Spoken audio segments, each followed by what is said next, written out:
Ammonia வாயு கசிவால் இறந்தோர் குடும்பத்திற்கு முதலமைச்சர் விஜய் இரங்கல் தெரிவித்திருக்கிறார். அம்மோனியா வாயு கசிவால் இறந்தோர் குடும்பத்துக்கு தலா 2 லட்சம் ரூபாய் நிவாரணம் வழங்கப்படும் என்றும் அறிவித்திருக்கிறார் முதலமைச்சர் விஜய். அம்மோனியா வாயு கசிவால் பலர் தற்போது மருத்துவமனையில் சிகிச்சை பெற்று வருகின்றனர். இந்நிலையில் இந்த சம்பவத்தில் உயிரிழந்தோர் குடும்பத்திற்கு தலா 2 லட்சம் ரூபாய் நிவாரணம் வழங்கப்படும் என்று தெரிவித்திருக்கிறார் முதலமைச்சர் விஜய். அம்மோனியா வாயு கசிவால் 64 பேர் பாதிக்கப்பட்டிருக்கின்றனர். இந்த நிலையில் அம்மோனியா வாயு கசிவால் இறந்தோர் குடும்பத்துக்கு தலா 2 லட்சம் ரூபாய் நிவாரணம் வழங்கப்படும் என்று முதலமைச்சர் விஜய் அறிவிப்பு வெளியிட்டிருக்கிறார்.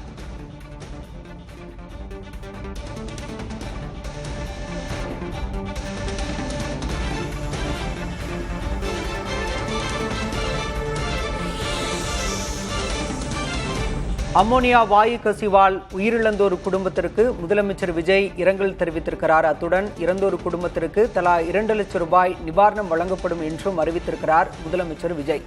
ஒட்டுமொத்தமாக 64 பேர் இந்த வாயு கசிவால் பாதிக்கப்பட்டிருக்கின்றனர்.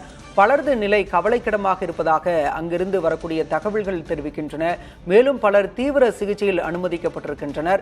இந்த நிலையில் தற்போது உயிரிழந்தோர் குடும்பத்தினருக்கு முதலமைச்சர் விஜய் இரங்கல் தெரிவித்திருக்கிறார். அவர்களுடைய குடும்பத்தாருக்கு தலா 2 லட்சம் ரூபாய் நிவாரணம் வழங்கப்படும் என்றும் தெரிவித்திருக்கிறார். இனி இது போன்ற விபத்துகளை தவிர்க்கும் வகையில் ஆய்வு நடவடிக்கைகள் மேற்கொள்ளப்படும், கடும் நடவடிக்கை எடுக்கப்படும் என்றும் முதலமைச்சர் விஜய் தெரிவித்திருக்கிறார்.